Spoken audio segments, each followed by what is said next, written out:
If you want maximum simplicity, one ultimate investment, you want to make one decision, invest consistently, and build for retirement, and then move on with your life, this investment is about as simple as it gets. Did you know that there are over 15,000 ETFs available globally? With that many ETFs, it can be very confusing to know which ones to choose.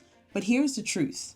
You don't need 15,000 options. You don't need 50 ETFs. You don't even need 10 ETFs. The good news is you only need a few solid ETFs that fit your investing goals and you can buy and hold for the long term. So if you are looking to build a set it and forget it portfolio, here are 7 top ETFs to consider. I'll break down what each one does and how it can grow your portfolio, what stocks they actually invest in, their performance, because this is critical, and most importantly, what sort of investor each one would be ideal for. And at the end of this video, I will explain one key mistake that a lot of ETF investors make that could cost you thousands or even tens of thousands if you fall into that trap. First off, what is an ETF? An ETF is an investment that holds multiple underlying assets in one convenient product and can be bought or sold on an exchange, much like a stock. ETFs, or exchange traded funds, are one of the most popular and easiest ways to invest in the financial markets. So instead of stressing over picking the right stocks or trying to predict which company will be the next Apple or the next Nvidia, you'd simply build your portfolio around ETFs, which are mostly low-cost investments. The first ETF is VOO, which is the Vanguard S&P 500 ETF. This is a classic set it and forget it ETF, and it's been around for 16 years. It's actually one of Warren Buffett's top picks and is run by Vanguard. VOO tracks the S&P 500 index, which is an index of the largest 500 companies in the USA. When you buy this ETF, you are essentially investing in the entire US economy's biggest businesses. Moving on to the top 5 stocks within this ETF, the top spot goes to Apple, then Microsoft, Nvidia, Amazon, and Alphabet or Google. So if you invest $1,000 into this ETF, $73 of that goes into Apple, $66 goes into Microsoft, $50 goes into Nvidia, $34 goes into Amazon,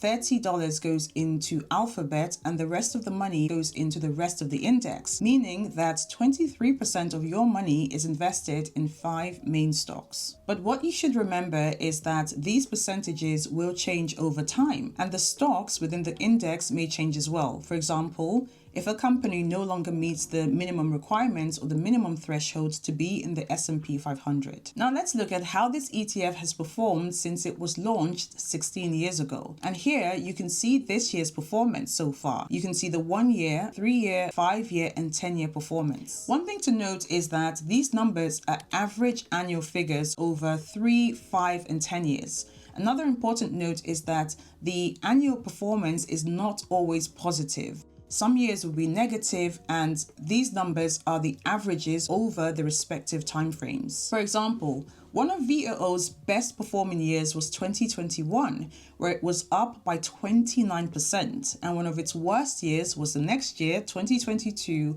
where it lost over 18%. VOO works very well for beginners as well as long-term patient investors and anyone who wants a buy once and hold forever core investment. If we've never met, hi and welcome. My name is Jumoke and I spent close to 2 decades in investment banking prior to retiring from my 9-to-5 job. I post videos every Sunday on personal investing and finance, as well as self-improvement and wealth creation. If that sounds interesting to you, do not forget to click the subscribe button, hit the notification bell so you do not miss any new videos every week. Up next is another ETF by Vanguard, VTI, which is the Vanguard Total Stock Market ETF, which has been around for 25 years. Now, this ETF takes things even further. So instead of investing in 500 companies like VOO, it holds over 3,500 stocks across the entire US market. So when you buy VTI, you don't just get exposure to the largest companies, you also get medium and small companies across 11 different sectors. If VOO is big companies, VTI is literally almost everything. And that means even more access and more spreading of risk across different stocks. Now, the top 5 stocks in VTI are very similar to VOO because big companies dominate. So the top spot goes to Nvidia, and then Apple, Microsoft, Amazon, and Google. Now let's look at its performance. And as you can see, it's very similar to VOO with one notable difference. The average annual return since inception is almost half of VOO's. Bear in mind that VTI has been in existence for longer and it's seen more ups and downs or more market crashes than VOO. This ETF works for investors who want one ETF to rule them all. They want exposure to the entire US market in a very low cost way. Now let's talk about a true all-in-one option, and that is VT, which is the Vanguard Total World Stock ETF. This ETF takes diversification to a global level, and it's been around for 18 years. So with one investment, you are investing in the entire global economy. And VT is an interesting one because different countries grow at different times and different speeds. Sometimes the US leads and other times other economies outperform the US, and VT gives you exposure to that automatically, and it holds more than 10,000 stocks. Now let's talk about the 5 top stocks it holds, and you may think that it would be quite different from VOO and VTI, but even though it's a global ETF, the biggest companies still dominate here, with one notable difference: the percentages are lower. So the top spot goes to Nvidia, then Apple, Microsoft, Amazon, and Alphabet. So in terms of performance, VT has historically delivered around 8.3% annually over the long term. That's lower than US only funds like VOO and VTI. But remember, you are getting much broader exposure, and for many investors, that trade-off is worth it. So who is VT ideal for? This is for someone who wants maximum simplicity. You want one ETF, one decision. You don't want to think about US versus international stocks.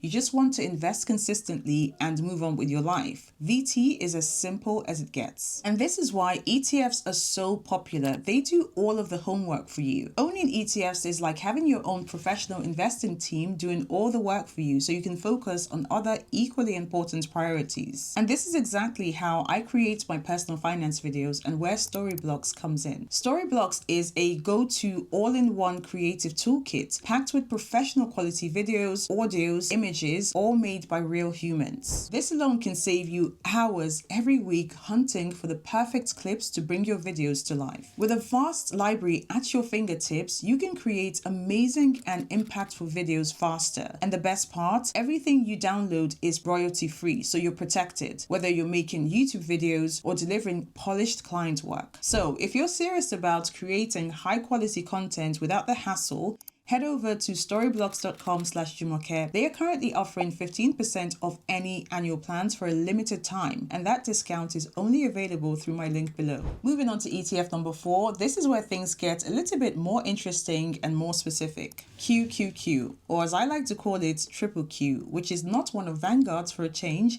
and is managed by Invesco. It is the oldest ETF from the list we've covered so far and has been around for 27 years. Triple Q is a growth-focused ETF. So when you buy it, you get exposure to around 102 companies at the forefront of innovation across different sectors because it tracks the NASDAQ 100, which is a US stock index heavily focused on technology and innovation. So you are investing in companies that will most likely shape the future, like cloud computing, blockchain, digital platforms, as well as AI. Now, even though Triple Q is not managed by Vanguard, the top stocks it invests in are very similar. The top holding is Nvidia, followed by Apple, then Microsoft, Amazon, and we have a new one here, Meta. In terms of performance, as you can see, this ETF has actually delivered strong returns over time and has actually returned 556% more than the S&P 500. It's had the highest return over the last decade compared to the other ETFs on this list.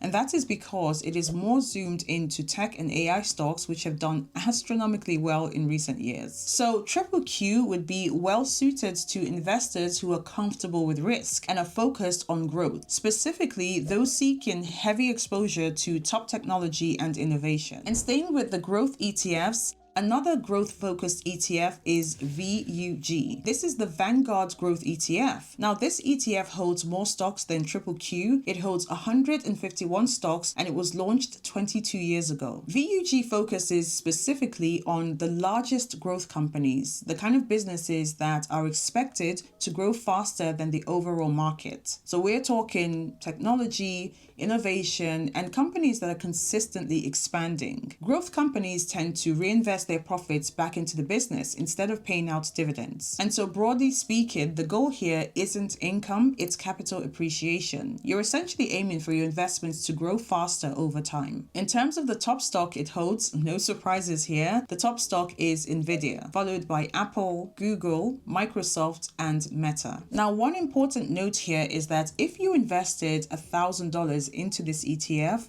almost half of that will be invested in only 5 stocks, and the remaining 50% will go into 146 stocks.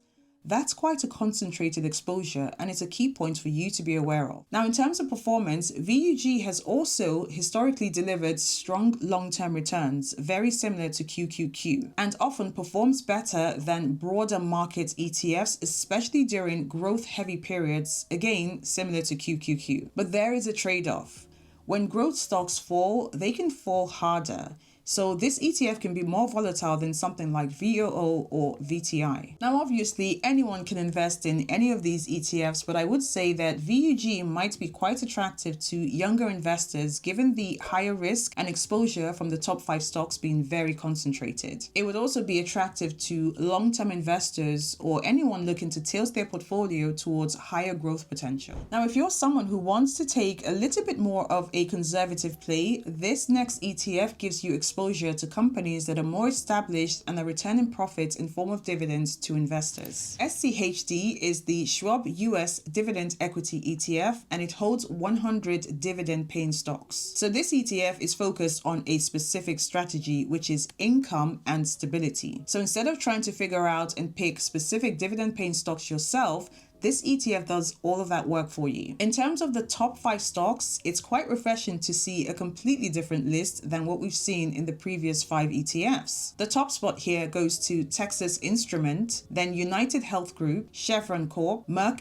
& Co, and Coca-Cola. SCHD tends to be less volatile than growth-focused ETFs, and as you can see, it's the only ETF on the list so far that has had a positive performance over a 3-month period and also year to date. So who would really enjoy SCHD in their portfolio? Well, SCHD is a very popular one with more conservative investors, those who want less risk in their portfolio and perhaps are getting closer to retirement and want passive income. This final ETF won't appeal to everyone because it's not US focused and is truly an international ETF. It is VWO, the Vanguard FTSE Emerging Market ETF. It's been around for 21 years and holds 6,305 stocks. Now, this ETF focuses on countries that are growing fast, places like China, India, Brazil, and Taiwan. And I don't want to say developing because frankly, some of them are actually more advanced than Western countries. VOO could potentially be great for a portfolio because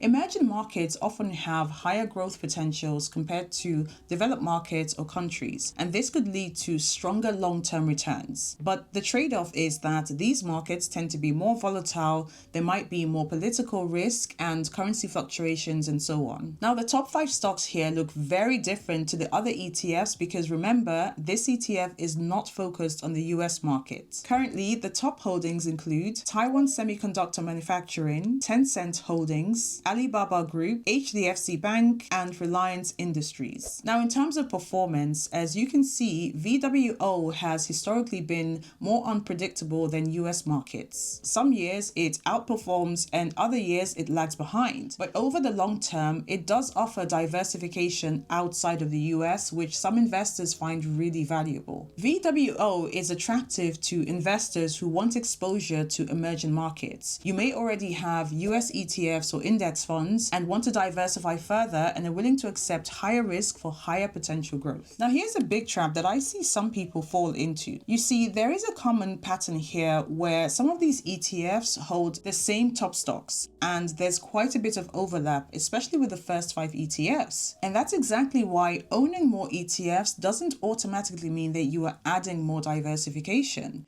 A lot of people are unknowingly doubling down on some of the big tech stocks without even realizing it. And so a good research tip that I can give is that before buying an ETF, take a look at the top 5 or 10 stocks it holds and compare it to those of other ETFs that you might be interested in. Now here's the bottom line. You don't need to be a stock expert to build wealth. Sometimes simpler is actually better. If you don't want to constantly manage your portfolio, the ETF approach makes a lot of sense. A simple 3 or 4 stock ETF portfolio strategy could be a core ETF like VOO or VTI, a growth ETF like QQQ, a dividend ETF like SCHD, and a global ETF like VWO, which has zero overlap with an ETF like VOO. If you own any of these ETFs, leave a comment below as to why you invested in that particular ETF or those ETFs versus other ETFs available. Thanks for watching. I will see you in the next one. Look after yourselves.